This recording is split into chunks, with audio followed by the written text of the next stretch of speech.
وظائف کے لیے وظائف الصالحین آفیشیل کو سبسکرائب کریں۔ وظائف الصالحین آفیشیل۔ نحمده ونصلي ونسلم على رسوله الكريم اما بعد فاعوذ بالله من الشیطان الرجیم بسم اللہ الرحمن الرحیم۔ 22 جمادی الثانی کا ایک ایسا انمول وظیفہ آپ کو بتا رہا ہوں۔ یہ وہ وظیفہ ہے جو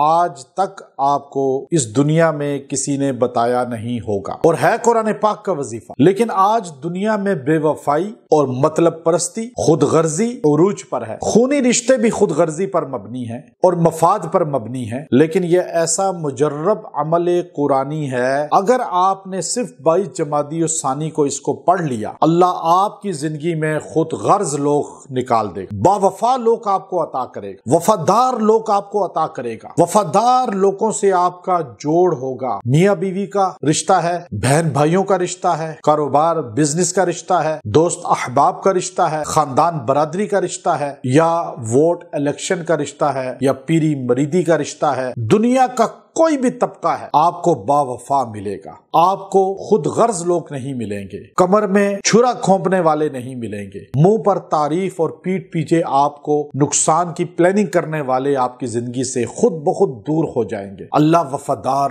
آپ کو لوگ عطا کرے گا۔ اس کائنات میں سب سے عظیم ہستی، سب سے محبوب ہستی اللہ کی محمد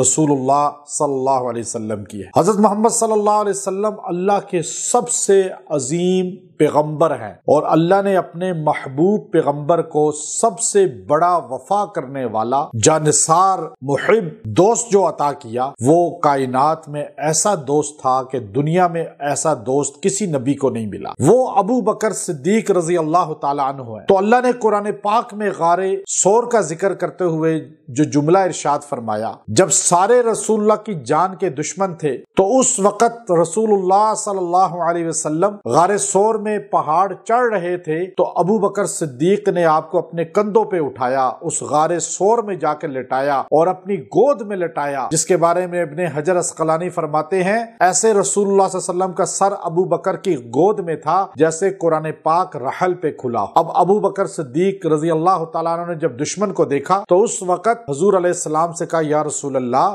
اب تو دشمن کے پاؤں نظر آ رہے ہیں، وہ ہمیں جھک کے دیکھے گا تو ہم اسے دکھ جائیں گے اور پکڑے جائیں گے، ہماری جان کے وہ دشمن ہے، یا رسول اللہ مجھے اپنی جان کا نہیں آپ کی جان کا فکر ہے۔ تو حضور نے اس وقت قرآن پاک کے یہ الفاظ ادا کیے، آپ نے کہا، اذ یقول لصاحبہ لا تحزن ان اللہ معنا۔ جب آپ نے اپنے صاحب سے کہا، صحابی سے کہا، تو پتہ چلا کائنات میں واحد ابو بکر صدیق ہیں جن کی صحابیت قرآن پاک سے ثابت ہے، اور ابو بکر صدیق رضی اللہ تعالیٰ عنہ کی شان اور آپ کی صحابیت کا جو انکار کرے وہ اسلام سے خارج ہو جاتا ہے، چونکہ قرآن کہہ رہا ہے، آپ نے جب اپنے صحابی سے کہا کہ لا تحزن ان اللہ معنا، آپ پریشان مت ہوں، غم مت کریں، اللہ ہم دونوں کے ساتھ ہے، تو یاد رکھیں جو آدمی 22 جمادی الثانی کو سورہ توبہ کا یہ 40 نمبر آیت کا یہ حصہ اذ یقول لصاحبہ لا تحزن ان اللہ معنا یہ 70 بار پڑھ کے دعا کرے گا، اللہ اس کے درمیان اور اس کے تمام لوگوں کے درمیان محبت پیدا کر دے گا، باوفا ان کے دوست بن جائیں گے۔ میاں بیوی میں کوئی بے وفا ہے تو وفادار ہو جائے گا، بہن بھائیوں میں، خون رشتوں میں، کاروبار میں، دنیا کے کسی شعبے میں اگر کوئی بے وفا نظر آ رہا ہے تو آپ یہ پڑھ کے دعا کریں، اللہ سب کو وفادار بنا دے گا، اور ایسے وفادار بنائے گا جیسے ابو بکر رسول اللہ صلی اللہ علیہ وسلم کے وفادار تھے، کہ آج بھی رسول اللہ صلی اللہ علیہ وسلم کے ساتھ جنت میں سوئے ہوئے ہیں، روضہ رسول میں آپ کے ساتھ ہیں، کل بھی ساتھ ہوں گے جنت میں۔ تو انشاءاللہ جو یہ پڑھے گا اللہ ان کو بھی وفادار بنائے گا، اور اس بندے کو پڑھنے والے کو ابو بکر اور رسول اللہ کے ساتھ جنت میں جمع کر دے گا۔ وآخر دعوانا ان الحمد للہ رب